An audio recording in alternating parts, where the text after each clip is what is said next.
one and all present here. Welcome to day 2 of IHC Samanvay 2025. We have a host of engaging and insightful sessions lined up for today. The first session for today is titled Ganga in the Light and Shadows of Faith, Aastha Ki Chandni or Amavas. I would like to invite on stage Dr. Ajay Sodhani, Siddharth Kapila and Sanchit Tur. We'll take a moment to briefly introduce our speakers. प्रणाम दोस्तों, मैं गार्गी मिश्रा आपकी programme संचालक हूँ। IHC समन्वय 2025 के दूसरे दिन में आपका हार्दिक स्वागत है। यह 3 दिवसीय साहित्य महोत्सव विचारों, संवादों और सृजनात्मक अभिव्यक्तियों का एक अद्भुत संगम है। आज के सत्रों में हम आपको प्रेरक और गहन चर्चाओं से जोड़ने के लिए उत्साहित हैं।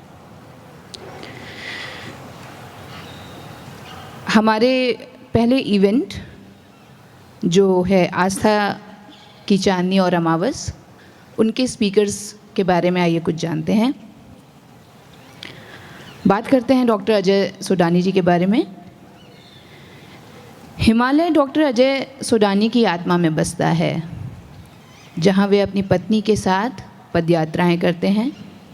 वर्ष 2001 में शुरू हुआ यह सफ़र अब तक जारी है। कविताओं, कहानियों और लेखों के अलावा अब तक उनके 4 यात्रा वृत्तांत प्रकाशित हो चुके हैं। अखिल भारतीय आयुर्विज्ञान संस्थान नई दिल्ली से प्रकाशित अजय वर्तमान में इंदौर के SEMS मेडिकल कॉलेज के न्यूरोलॉजी विभाग में प्रोफेसर हैं। हमारे दूसरे स्पीकर हैं सिद्धार्थ कपिला जी। सिद्धार्थ कपिला ने एक वकील से लेखक तक का सफ़र तय किया है। उन्होंने द वायर, लाइव मिंट और द इंडियन एक्सप्रेस के अलावा अन्य प्रकाशनों के लिए लिखा है, जिसमें हिंदू आस्था और संस्कृति केंद्र में है। उनकी रचना tripping down the Ganga, a son's exploration of faith को लंबे समय से बनारस साहित्य महोत्सव पुरस्कार 2025 के लिए गैर काल्पनिक सूची के लिए सूचीबद्ध किया गया है। हमारे तीसरे स्पीकर हैं संचित तूर जी। संचित तूर अशोक अनुवाद केंद्र में एक बहुभाषी शोधकर्ता, अनुवादक और परियोजना समन्वयक हैं। उन्होंने सहपीडिया यूनेस्को फेलोशिप के माध्यम से विशेष रूप से हरियाणवी महिलाओं के लोक और भक्ति गीतों का अनुवाद किया है। उन्होंने हाल ही में प्रकाशित पुस्तक Kabir walking with the word afterward 2024 का संपादन किया है, जिसमें कबीर के चुनिंदा अनुवाद 11 भाषाओं में किए गए हैं। धन्यवाद। And thank you everyone for being here. I am not a speaker on this panel. I am only going to just nudge the actual speakers who are going to make actual contributions to this conversation on Ganga, faith and everything else. And because Ajay ji requested that we maintain spontaneity, हम सहज रहेंगे और हो सकता है कुछ भूल जाएं, कुछ नया याद आ जाए, वो सब होता रहेगा. So please be with us. I have on this panel with me 2 really esteemed writers, really interesting thinkers who have reflected on questions of both migration or movement, which is the theme of Samanvay this year, but also particularly on Ganga, as well as the existential questions that all of us do share. Siddharth's book is there with me, and which was just introduced, Tripping Down the Ganga. It's a thick book, and Siddharth, it's a really good book. And Siddharth will be sharing, of course, as we go ahead, about his journeys along the waters of the river, his journeys along the movement of the river itself. And we have with us Dr. Ajay Sodhani ji. Ajay ji has written 5 travelogues now, I think, 4 of which are on the Himalayas. And I have with me one called Sartwa Himalaya, but he's also written Darra Darra Himalaya, Darakte Himalaya Pe Darbadar. And and Irina Lok is also an interesting travelogue by him, which is actually located in Kutch, and there's a whole story about how he was planning to go actually to Chambal but ends up in Kutch, but that's a conversation we'll save for another time. And both of them were very keen right now to know what do I do actually, and I kept telling them maybe I'll tell you later because Ajay was telling me that his family saw that my bio somewhere says multilingual researcher, and he was asking me इसके लिए क्या course करना पड़ता है. सिद्धार्थ मुझसे पूछ रहे थे कि आप राइटर हैं, और मैंने कहा कि मैं शायद राइटर नहीं हूँ, ये नहीं कह सकता अभी. तो आपको लगेगा ये मॉडरेट कौन किसको बिठा दिया है मॉडरेट करने के लिए. बट एनीवे मैं आप दोनों से ज़रूर quickly share करना चाहूँगा. Unlike Siddharth, who says in his bio that he's a lawyer turned writer, he was practicing law, but he gave up and he turned to writing. And this beautiful book is a result of that whole journey. And Ajay ji here actually is a professor of neurology, and he's continuing teaching but also continuing writing. I actually have a bachelor's in neuroscience, Ajay ji, and I have a master's in literature, and it so has happened that I've ended up elsewhere, and I've ended on this panel, but I hope we'll make this panel interesting for you. So let's get started. And before I begin with questions to my panelists, I want to start with an invocation to the Ganga, and I'm not starting with I could have started with Shankaracharya's Ganga Strotra, Devi Sureshwari Bhagavati Gange, Tribhuvan Tarini Taral Tarange, but I'm bringing to you actually a strot to Ganga written in Haryanvi by Pandit Mangeram. And this is composed in the Ragini meter, where there is one refrain, one take. और इसका take अलग है. आप अक्सर Brajbhasha poetry में ये पाएंगे कि कृष्ण और राधा गंगा किनारे पर झूला झूल रहे हैं. यहाँ मांगेराम जी लिखते हैं कि कृष्ण और रुक्मणी, आप पाएंगे कि जमुना किनारे कृष्ण और राधा झूला झूल रहे हैं ब्रजभाषा वैष्णव कविता में, पर यहाँ मांगेराम जी लिखते हैं कि कृष्ण और रुक्मण गंगा के किनारे जो हंडोले लगे हुए हैं वहाँ पर कृष्ण और रुक्मण झूल रहे हैं. ये इसका रिफ्रेन है, पर एक तरीके से ये एक गंगा स्तोत्र ही है हरियाणवी में लिखा हुआ, जिसमें 4 कली हैं, 4 स्टैंजा है. आखिरी में जो है पोएट अपने बारे में और अपने से पहले आए हुए उनके जो लीनिएज में गुरु हैं उनके बारे में बात करेंगे. और वहाँ से मेरा पहला सवाल अजय जी के लिए होगा.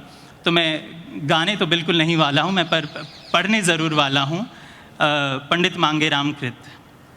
गंगा जी तेरे खेत में गढ़ रे अंडोले 4 कन्हैया झूलते संग रुक्मण झूल रही. This is the refrain. Shiv ji के करमंडल में विष्णु जी का लाग्या पैर, फिर पावन पवित्र अमृत बन के पर्वत ऊपर गई ठहर.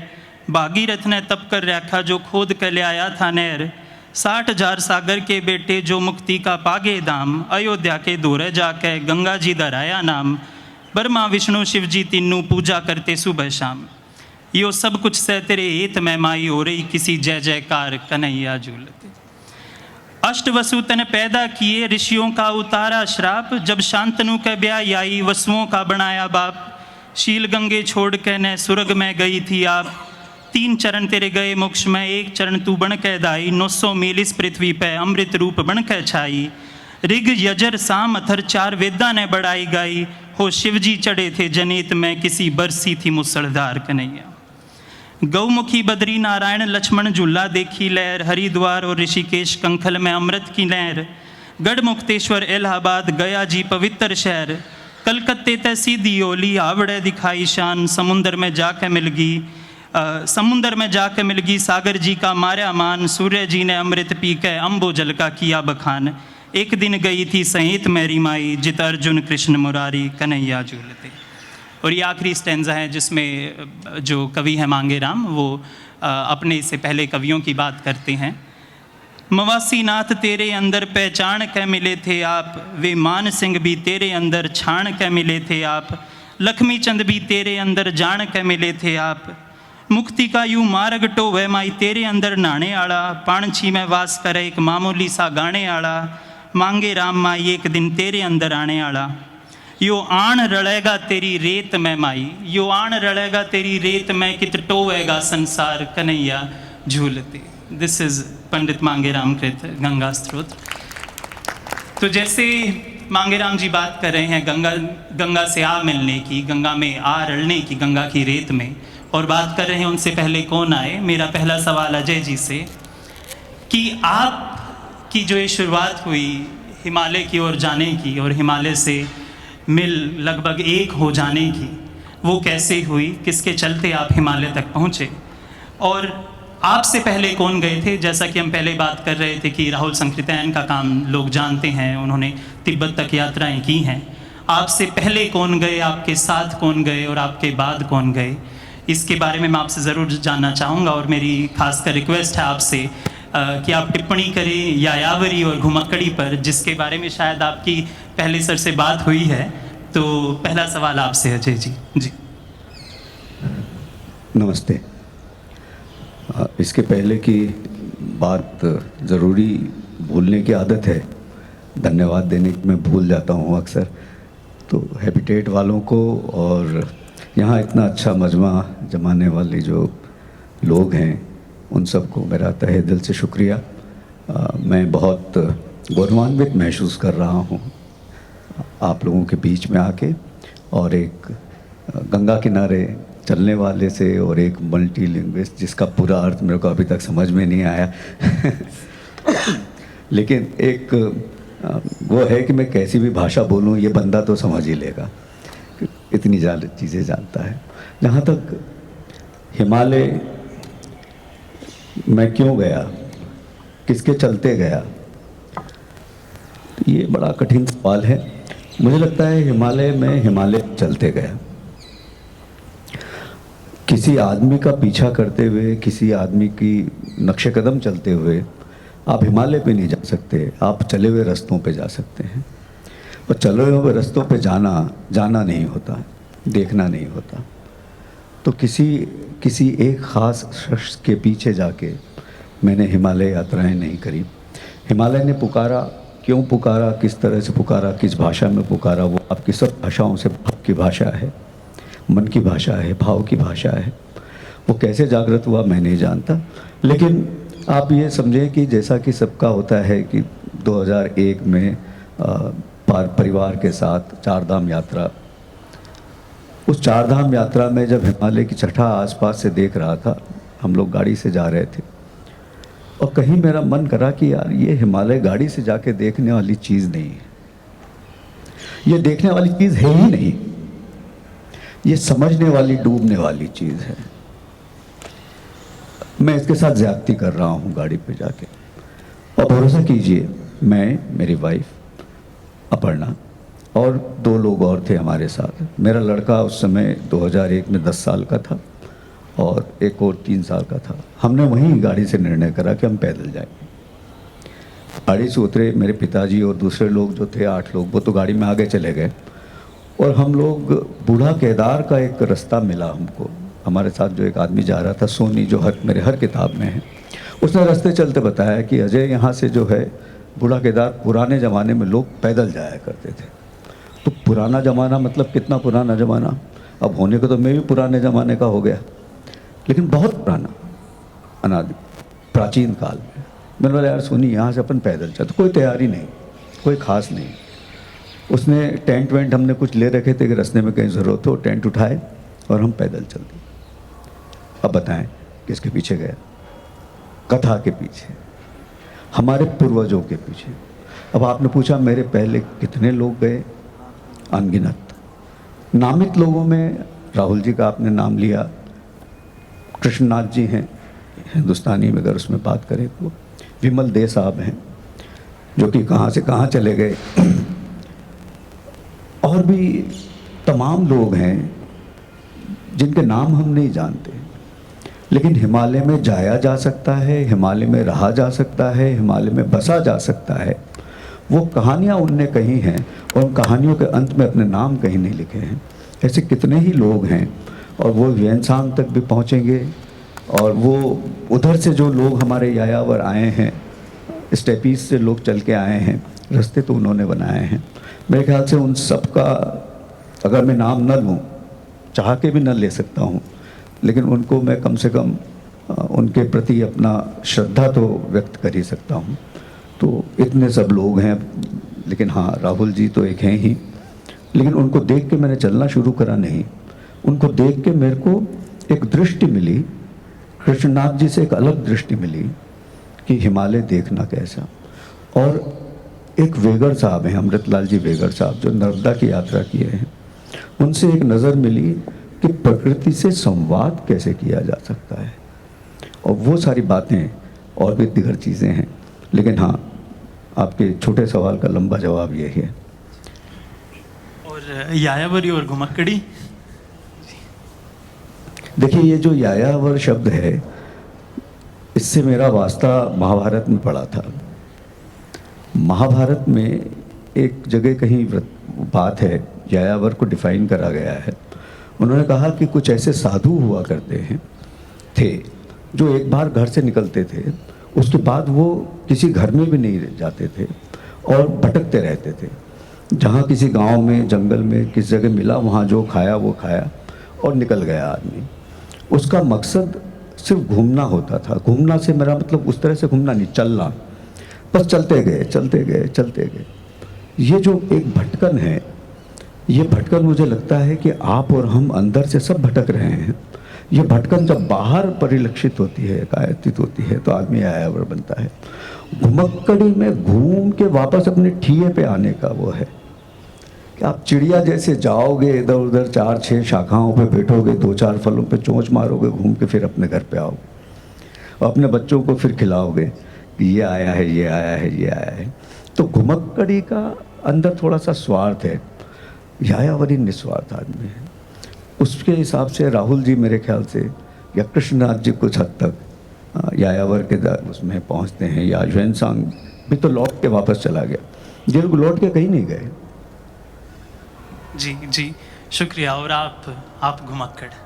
मैं तो घुमक्कड़ हूँ साहब, बिल्कुल। जी जी, शुक्रिया अजय जी। और to borrow from what you were talking about, this sense that we feel in our own self, in search of which we set out, I think, is what happened with Siddharth in his book.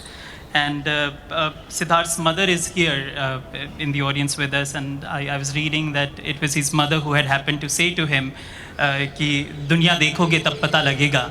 And that was one of the points that Siddharth set off. But at the same time, Siddharth, I think there was this personal angst, this personal search for a particular faith, a particular rootedness that Ajay ji was talking about, that it's something that we all feel, and not all of us are able to actually set out in search of answers against that angst. So would you like to talk about faith being that method that you chose to actually set out on this new journey for yourself? Yeah. Thanks for those very kind words, Sanchit. Yeah, I mean, it was internal angst that sort of stirred it, because I was a lawyer. I wasn't really happy with the law, with what I was doing, and I wanted to do something creative. So, and at the same time, that was also a period of time I was going through a lot of listlessness and depression for other reasons. And it happened to be the time when I was arguing a lot with my mother, who is deeply, deeply religious and steeped in faith and what my publishers call everyday Hinduism, with all the pujas and rituals and everything, all the attendant things that come with it. And me and my sister, we had a deeply religious upbringing from my mom's side. But my father, who's no longer with us, he was an atheist. So I was, I think, influenced by both these strong opposing personalities who seeped into my being, and which also caused me to question things.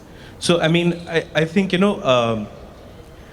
the other thing was also, I feel that my own privilege, and, given that I'm speaking in English, and I went to an English medium school, that in itself, at some level, puts a distance between yourself and a lot of people in our country. And that makes you, at some level, feel that, oh, you are removed from the world around you. When in fact you're not, because a part of you is deeply embedded in everyday, Indian customs and culture, but a part of you is removed from it because because of the language you speak and the people you associate with, you're also westernized in a sense. So I did feel a little bit of that deracination, and I traveled a lot outside of India, but I had this yearning to dig deeper into my own culture, and also dig deeper into myself, and myself meaning all of these angles, the skepticism of why do people believe, what makes them believe so much despite an overabundant proof to the contrary that you see every day. So all of these questions were sort of churning and spinning in my mind. I think it was around 2015 that I went on a holiday to Cambodia, to the Angkor Wat with my mother and my aunts. And I wrote a blog on Youth Ki Awaaz. And a friend suggested, why don't you write about all your pilgrimages? So I said, yeah, I've been to all of these pilgrimages through childhood, Char Dham, of course, Tirupati, everywhere, pretty much everywhere. I think the ones that I haven't been to, I can count. Like I haven't been to Amarnath, I haven't been to a few others. But otherwise, we've been to Char Dham, the Chota Char Dham in the Himalayas, and the Char Dham across the country. Rameswaram and Gujarat and Puri, as well as in the North Badrinath. So I thought, that's when I decided to sort of revisit them, but thread it along the Ganga. And the reason I chose the Ganga was twofold. One is because as a Hindi speaker, as well as English, of course, as a Hindi speaker, I wanted to confine it to North India, where I understood what people would tell me, because I didn't want to risk misinterpreting things people said. And at the same time, I thought, the Ganga is a theme of the mother. And this whole journey started because of me arguing with my mother. So why not pick that? And that's how it began. So I started first, with going to Kedarnath, which is where the Mandakini originates. Then I went to Badrinath, which is where the Alaknanda originates. Then I revisited Gangotri, and Gaumukh Glacier I'd been to before, which is the Bhagirathi mainstream of the Ganga. And all of these journeys I'd also been to before in the late 90s and early 2000s. So I revisited them, and all of these, Alaknanda, Mandakini, and Bhagirathi, go into the Ganga. And then down to Rishikesh, which is where our family ashram is. So that's a place I keep revisiting. And of course, Banaras, because that is, when people think of the Ganga, they think of Banaras, which is the sort of, the fulcrum around which so much of the Hindu faith and the Ganga is centered around. And of course, I've been there many times from 2007 until now. Sorry, I've digressed a little bit, but yeah, coming back to your question, that's what sort of stirred it and started this journey. And of course, a lot of it was sort of exploring my, a few things. One is my skepticism with faith, and I saw that despite me being skeptical, I'm also a believer a little bit. So there's a lot of push and pull. A lot of me is giving into faith, at times resisting, but at times giving in. And also examining how different people view faith. Right from like sadhus and backpackers who are, sadhus who are deeply immersed in faith, and backpackers who question everything, and people who lie somewhere in between on the spectrum of faith. No, thank you so much, Siddharth. And you're talking, of course, of different places along the Ganga. I, for instance, I've only seen the Ganga actively at two places, one Haridwar and Rishikesh, and two Varanasi. And it seemed to me that these are two different Gangas, because Haridwar is close to me and my family makes a trip to Haridwar every year. My uncle brings kawad, every year. My younger brother, at the age of 20, twice has he walked to Haridwar and, brought kawad from Haridwar to a village in Haryana. I want to, borrow from you and come back to Ajay ji. Ajay ji, जैसे सिद्धार्थ बात कर रहे थे कि जिन जगहों पर वो बचपन में गए थे, जो यात्राएं उन्होंने बचपन में की थी, उन्होंने जो है अभी जब वापस वो इन सवालों के जवाब में निकले, इस भटकन के तोड़ या इसका जवाब ढूंढने निकले, तो उन्होंने वापस से सारी यात्राएं की। आपकी यात्राएं सारी हिमालय पे हैं। अब जैसे मैं कह रहा हूँ कि बनारस में एक दूसरी गंगा है और हिमालय में ऑफ कोर्स एक दूसरी गंगा है। आपकी यात्राएं जो हिमालय की हैं, वो स्रोत के पास जाने की यात्राएं हैं, जहाँ शायद आप मानते हैं कि जो पवित्र है, जो अक्षुण है, जो लोक का है, वो बसता है। और आप खुद को कई बार कहते हैं कि आप फिर भी एक शहरी हैं, जो बस फ़र्क ये है कि आप गूगल मैप्स की बजाय लोक कथाओं को अपना मैप बना के लोक कथाओं को ट्रैक करते करते बार बार हिमालय पहुंच जाते हैं। तो ये आपकी और आपकी एक शहरी के नाते या हम सब की कैसी आस्था है जो हमें बार बार इन लोक कथाओं की ओर, या जो अक्षुण है, जो पवित्र है, हिमालय जिसका आशियाना है, उसकी ओर बुलाती रहती है। सवाल ये है कि चांदनी कहाँ है और अमावस कहाँ है आस्था की? जी, आपने कथाओं का नाम लिया तो मैं कहूँ कि मैं तो कहानी कहिया हूँ। एक कहानी कहीं पड़ी थी, आपके सवाल से जुड़ती है, आस्था से भी जुड़ती है। सुन लीजिए, छोटी सी है। फ्रेंच ऑथर हैं, नाम मुझे याद नहीं रहता, लेकिन किताब का नाम है लिटिल प्रिंस, हिंदी में छोटा राजकुमार करके आई है। हाँ जी जी, whatever times you repeat I will not be able to pronounce. तो लेकिन कहानी बड़ी अच्छी है। एक नदी बह रही है, नदी में नावें चल रही हैं। कुछ नावें दाएं से बाएं जा रही हैं, कुछ नाव बाएं से दाएं जा रही हैं। नदी किनारे दो फूल हैं, सिर्फ दो फूल हैं। हवा चल रही है, फूल डगमग डगमग मंडरा रहे हैं। एक फूल दूसरे से पूछता है, ये कौन है जो इधर से उधर अभी गए, उधर से इधर वापस लौट आए? ये कौन है और क्यों चल रहे हैं इस नदी में इस तरह? पहले फूल ने दूसरे से पूछा तो पहले फूल ने जवाब दिया, ये मनुष्य है। ये मनुष्य ऐसा ही भटकता है, इसकी जड़ें नहीं होती है ना।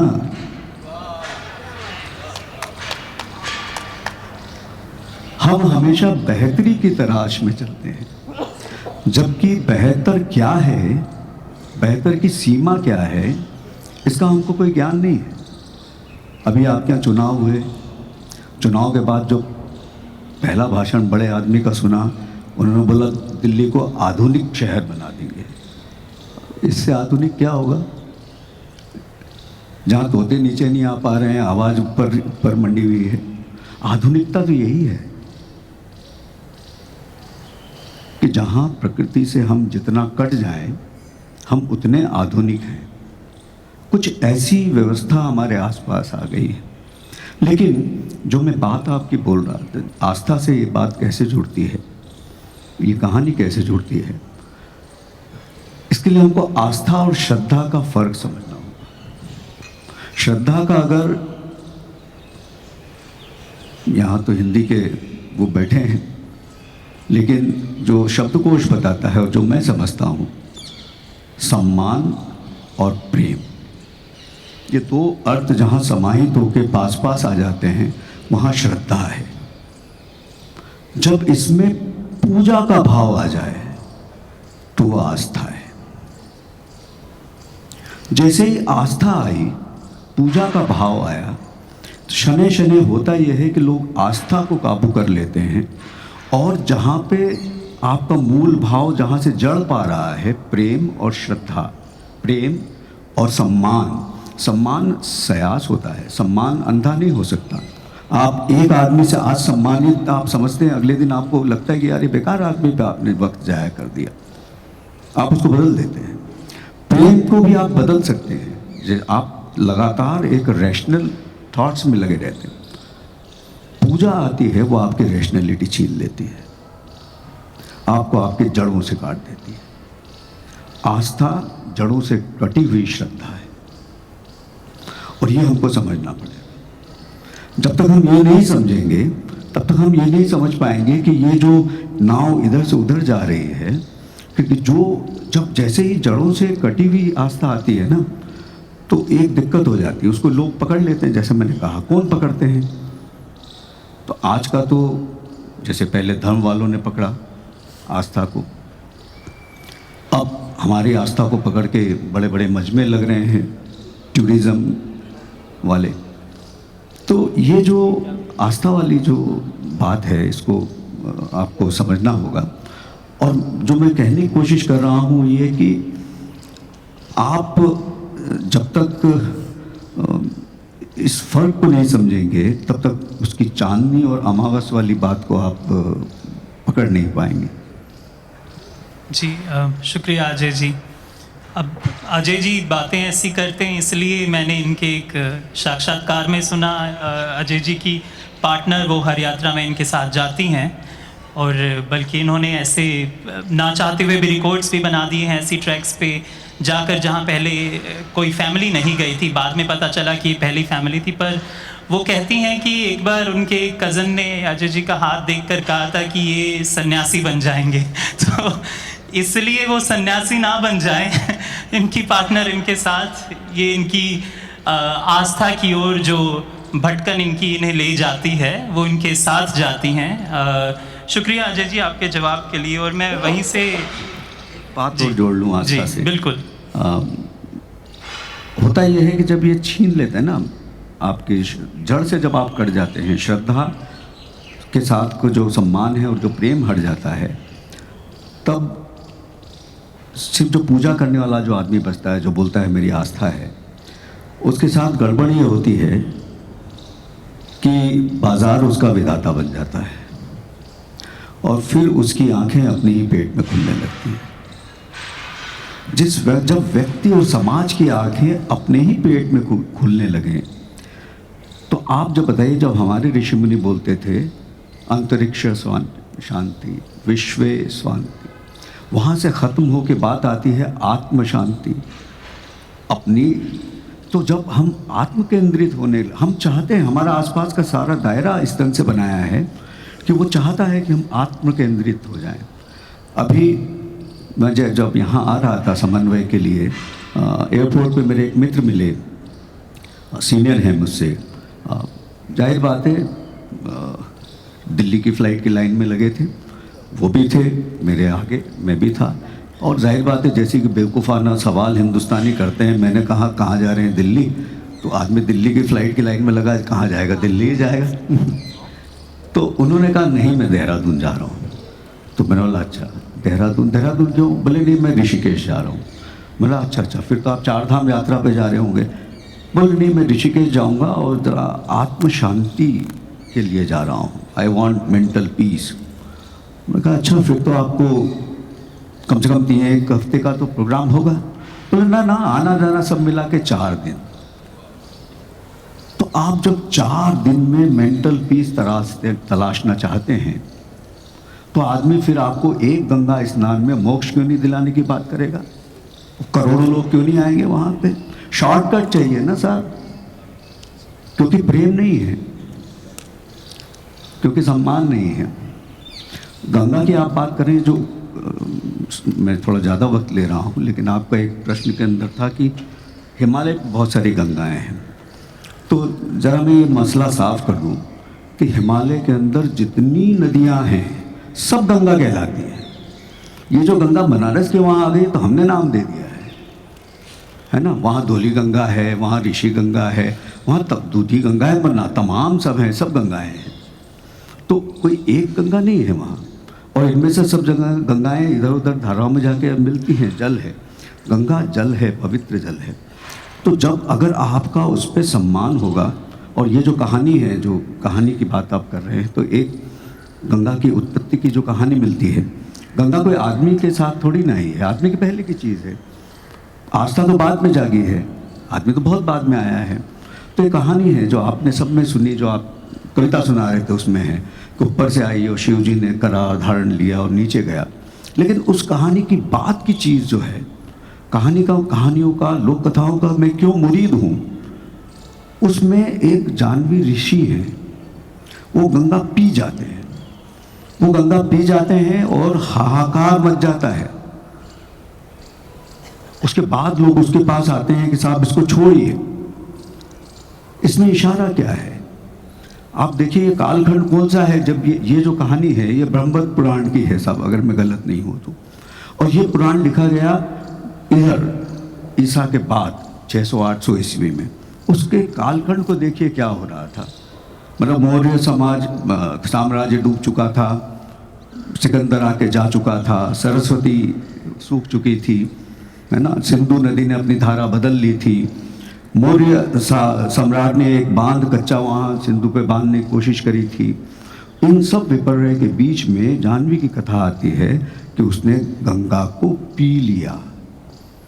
ये इशारा है कि आप नदियों से छेड़छाड़ न करें, यहाँ से वहाँ तक ताही तराही मच जाएगी। और आज हम, चूँकि वो श्रद्धा वाली बात नहीं है, हम तो जगह जगह गंगा को बांध रहे हैं। नर्मदा के किनारे तो आप न्यूक्लियर प्लांट लगाने की बात कर रहे हैं। और कहीं कोई अगर प्रेम होता, अगर सम्मान होता, तो एक बड़ी मुहिम नहीं चलती कहीं। मुहिम तो इसके लिए चल रही है कि कुंभ कितना बड़ा होना चाहिए। इसके लिए कहाँ चल रही है कि गंगा को मत रोकिए, गंगा को मत जलाइए, उसकी डॉल्फिन को मत मारिए, उसके पानी को बहने दीजिए। जाह्नवी ऋषि ने कहा है कि गंगा बहना चाहिए, रुकना नहीं चाहिए। नहीं, हम तो शंकर की जटा भी जाके अटक गए, आगे कथा भूल गए। पिक एंड चूज, ये खंड पाठ है। शुक्रिया अजय जी, आस्था के दोनों प्रेम पक्ष और स्वार्थ पक्ष हमारे सामने रखने के लिए। और यहीं से सिद्धार्थ, आपके लिए सवाल, as I was talking earlier and you do discuss the lives of the people who live by the river, who are nourished by the river, or whose lives are also sometimes uprooted and destroyed by the river. I was just mentioning my family bringing the kavod, and you talk about the kawadiyas, and two poets that greatly interest and inspire me were based on the banks of Ganga, both Bhagat Kabir and Sant Ravidas. Kabir, of course, says मन निर्मल भया जैसे गंगा नीर, and Ravidas says मन चंगा तो कटौती में Ganga. But both of them also came from communities that have been, through questions of labor, questions of economy, question of caste, are involved with the river, are for instance actively present in cities like Banaras, both the tanners as well as the weavers. So I want to hear from you then their engagement with this river, and where does this question of faith enter in when you have this engagement with the river, where the river must also give you something so that you can offer something back to it. Yeah. So, yeah, Sanchit, I mean, the river is the Ganga, because people have so much faith in it. The devotion that it brings along the river, starting from the source, from Gaumukh Glacier until Ganga Sagar, which is the sort of thread that I followed, starting with 4 sites in the Himalayas: Gangotri and Gaumukh Glacier, Kedarnath, Badrinath, and coming down to Rishikesh, where family ashram is. Then down to Allahabad, where I went to the Kumbh Mela, Prayagraj now, Banaras, and then Ganga Sagar. Throughout this thread, you see the economy of religion in different ways, where people derive their sustenance from the river. So you see, of course, the pujaris, they use Ganga Jal as prasad. They're directly coming out of the river. But you also have different modes of how people interpret that. For instance, in Banaras, I've even talked to the Aghori Babas, and they will talk about, they take their faith, because this is an exploration of faith. They talk about an undifferentiated oneness. I've gone into the two sort of philosophical schools I've gone into very briefly in the book, Advaita Vedanta and Buddhism, and where Advaita Vedanta talks about oneness of your soul, of your Atma, with the Brahman, with the universal soul.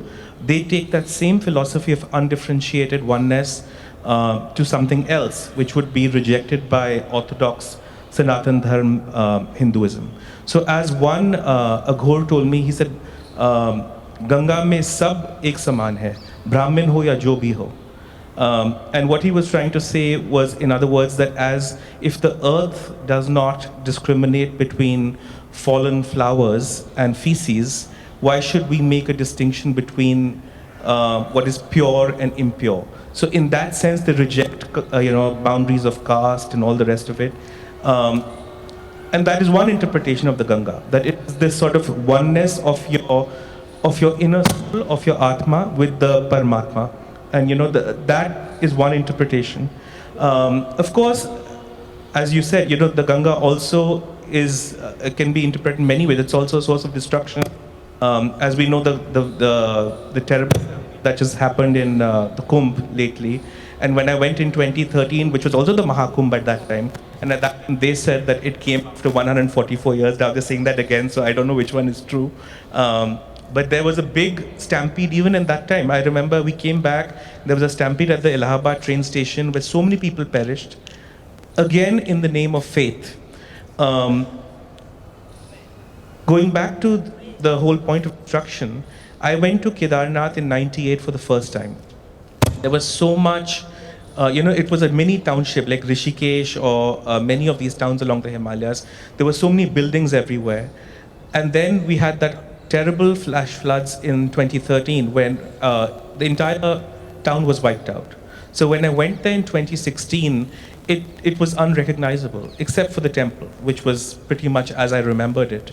But everything else was completely gone.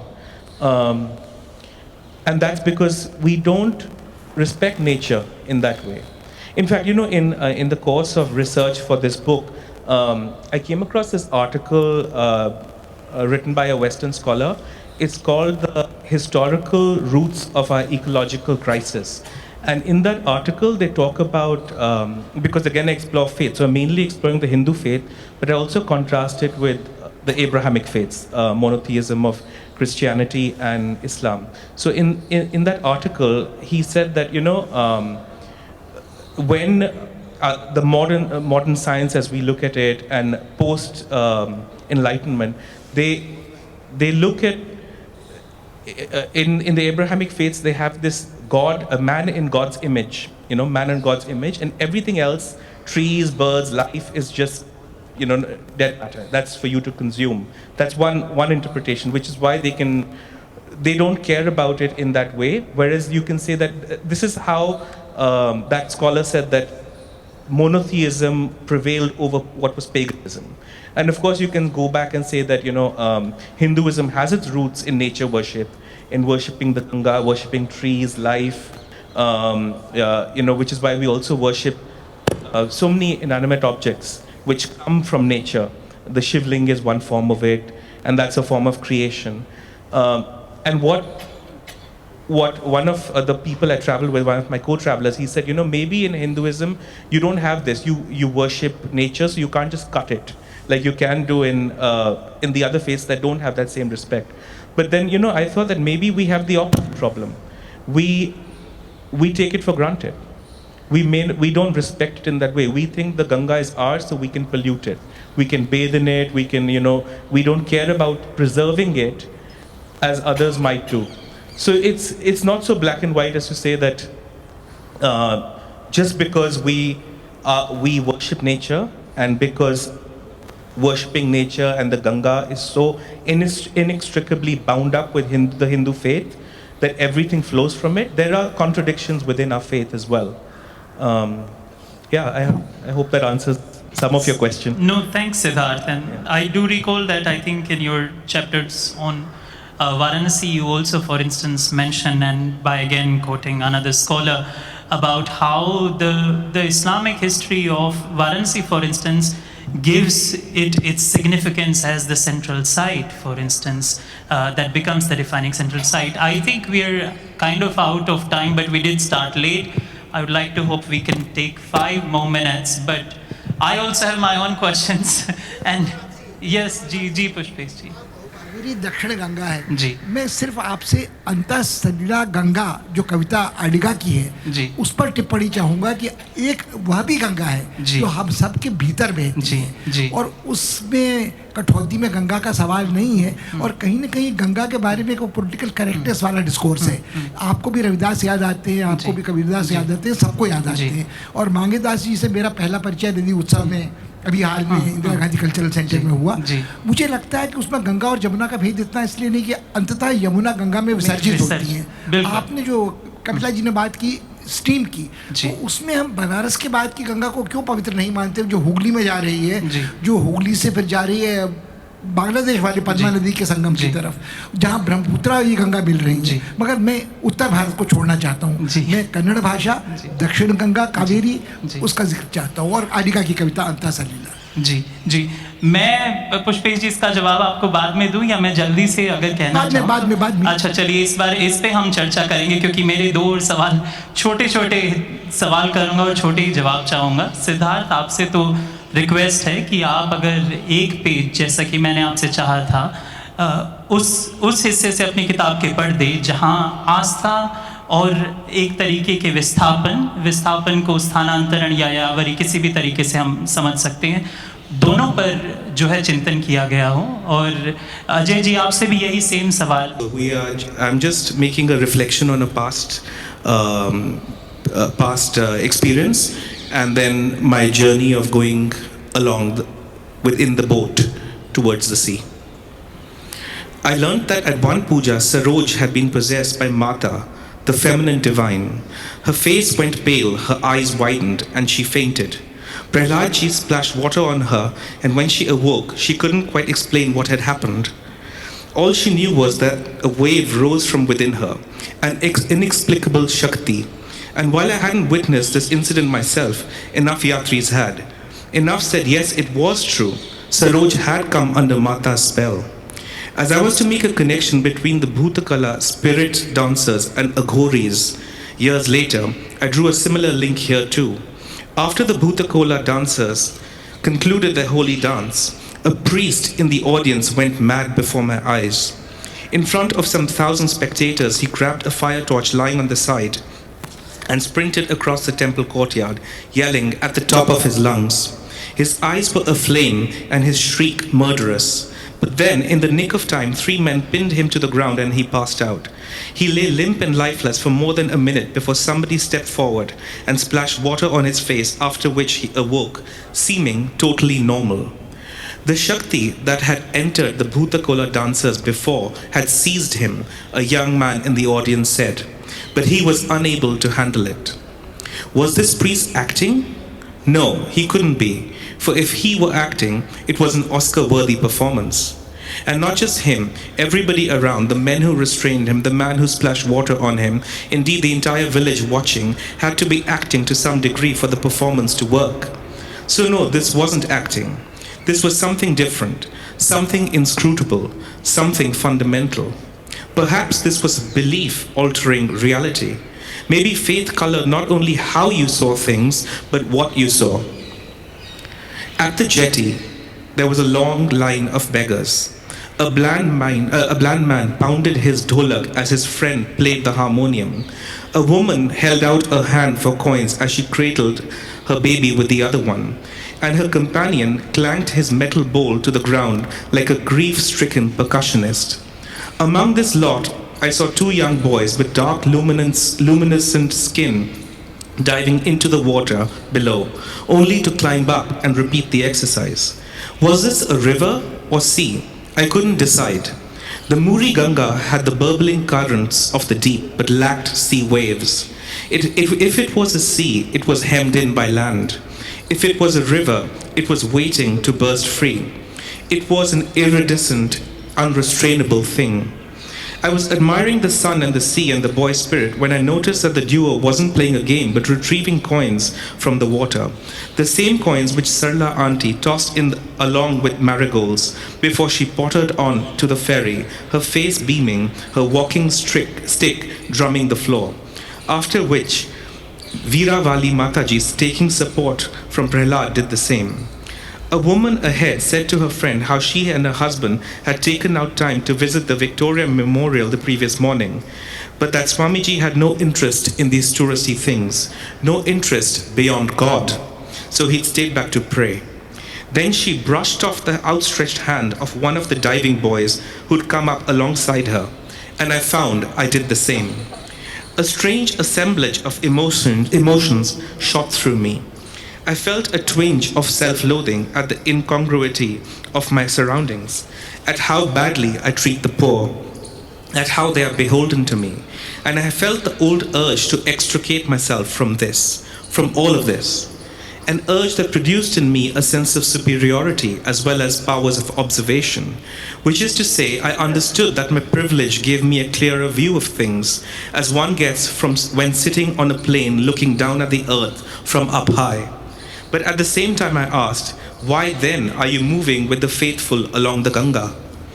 I let out a sad laugh, to which Rashmi Masi added her sardonic chortle from the front.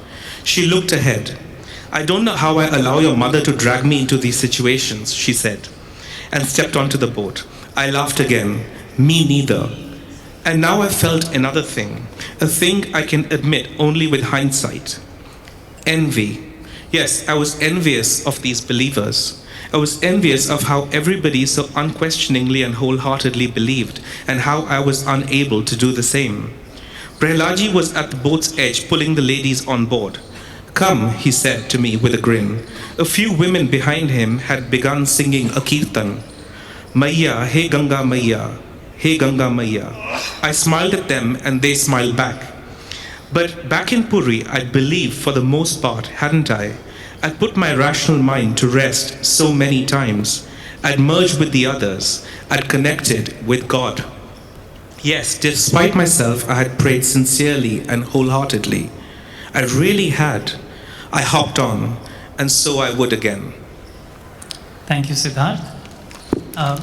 Ajay ji, Yayavari और आस्था. ये देखिए ऐसा है, एक जो असल यायावर है, मुझे नहीं लगता कि वो बहुत आस्थावान आदमी है, वो विरोधी आदमी है. विरोधी ऐसे है कि अगर आप इतिहास को देखें, मानव इतिहास को, घूमता हुआ मानव इतिहास है ना. हम अफ्रीका से यहाँ आ रहे हैं, यहाँ से ऑस्ट्रेलिया जा रहे हैं, ऑस्ट्रेलिया से, तो हमारी मूल जो वृत्ति है वो घूमने की है, और जो समाज की वृत्ति है वो हमें रोकने की है. अभी मैं जिस टैक्सी वाले के साथ आ रहा था, यहाँ के किसी जो अफसरान के घर हैं उनको तोड़ के वहाँ मल्टी बनाई जा रही है, तो उसने बताया कि यहाँ कुछ ऐसे लोग हैं जो 8 महीनों से अपने मल्टी के नीचे, अपने फ्लैट से नीचे नहीं उतरे हैं. ज़ोमैटो वाला ऊपर ही खाना दे जाता है, सारा ग्रॉसरी ऊपर ही आ जाती है, और उन्होंने कभी नीचे नहीं देखा. तो जो हमारी सारी प्रक्रिया है वो हमें वापस धकेलने की है भीतर, क्योंकि बाहर जो आदमी जाएगा वो प्रकृति से संवाद करेगा, वो समझदार हो जाएगा, और समझदार आदमी बाजार के काम का नहीं है, श्रद्धा के काम का नहीं है, सम्मान के काम का नहीं है, आस्था के काम का है. तो मुझे लगता है यायावर वो व्यक्ति है जो इस कसमसाहट में रहता है कि यार इतने बंधन में मैं न रहूं, वो तोड़ के निकल जाता है, और वो कभी वापस उस घरों में लौट के नहीं आता जो उसको बांधने की कोशिश करता है. तो आस्था जिस तरह से आज हम देखते हैं वो आस्था यायावर में नहीं है. उसकी श्रद्धा अवश्य है, उसका प्रेम अवश्य है, वो श्रद्धावान है दुनिया देखने के लिए, प्रकृति देखने के लिए. वो प्रेम भी वैसा नहीं है. अभी हम जिस गंगा के प्रेम की बात कर रहे हैं वो व्यापार है. हम गंगा में डुबकी लगा रहे हैं इसलिए कि हमारे पाप धुल जाएं. हम पाप कम नहीं शुरू करते, हम पाप करते रहते हैं 14 साल तक, फिर हम एक डुबकी में हम रैपिडली उसको डुबा के आते हैं. तो ये व्यापार है, ये प्रेम नहीं है. ये हमारा विचार है कि एक डुबकी में जाके और इस विचार का दोहन कैसे हुआ, इसकी एक घटना में बता के, हालांकि तो एक देखिए आस्था का दोहन कैसे होता है. बात है 1800 ईस्वी की. जो डैनिश लोग जो हैं उन्होंने श्रीरामपुर में अपनी पहली मिशनरी बनाई, और उनका मूल मकसद ये था कि वो हिंदुओं को कन्वर्ट करें. Kishan Lal, if I am not wrong, Kishan Lal नाम का पहला आदमी वो मूल इसमें मिशनरीज के पास गया, बैप्टिज्म के लिए तैयार हुआ. He was the first man in Danish colony. अब उन्होंने लगा कि हम बैप्टिज्म में पानी में डुबाते हैं, नहलाते हैं, होद में करते हैं, तो हम कैसे ये प्रूव करें कि ईसाई मिशनरी भी हुगली के लिए उतना ही प्रेम रखती हैं, या यूँ कहूँ आस्था रखती हैं, विश्वास रखती हैं कि इसमें जाके आदमी पवित्र हो जाता है. तो बैप्टिज्म के लिए उन्होंने कृष्णलाल को हुगली में डुबाया. हुगली में डुबाया और उसको बोला कि अब ये क्रिश्चियन हो गया, क्योंकि हम भी इस नदी को पवित्र मानते हैं। और इसके विरोध में वहाँ काफ़ी हंगामा बरपा कि साहब आपने हमारी नदी का वो कर दिया। खैर ये बात नहीं, बात ये है कि आस्था का उपयोग जो उन्होंने क्रिश्चियनिटी के लिए करा, आज आस्था का उपयोग हम वोट जनरेट करने के लिए कर रहे हैं। आस्था बिकाऊ चीज़ है। जी बहुत शुक्रिया अजय जी, और मेरा शुक्रिया आप दोनों को कि आपने जिन भटकनों और जिस कसमसाहट की बात की वो हम सब साझा करते हैं, हम सब समझते हैं। And that brings us to the end of this session. Thank you so much everyone for listening, and will be around if you want to talk to the two authors more. Thank you.